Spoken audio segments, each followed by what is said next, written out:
రెడీమేడ్లో తిని చిన్న ఉసిరండిది రకమైన ఫ్రూటింగ్.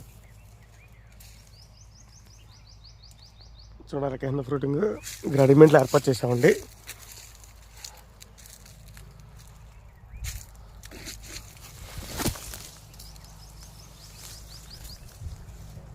చూడండి కాయలు ఫుల్ కాసిందండి దీనికి. ఇది 25 ప్యాకెట్లు ఏర్పాటు చేసామండి దీన్ని.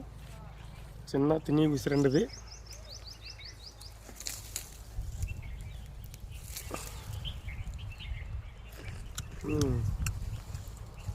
బాగుందండి. చిన్న పిల్లల గురించి చాలా సార్లు పైకి ఎక్కువలసి వచ్చి చెట్టుకి ఇప్పుడు జస్ట్ మన ఫామ్ దగ్గర పెట్టి కోసుకొచ్చి మంచి కాయలు చూసారా ఉన్నాయో. మీ ఫ్రెండ్స్ అండ్ ఫ్యామిలీకి వీడియోని షేర్ చేయండి. ఉసిరికాయ ప్రేమికులకు.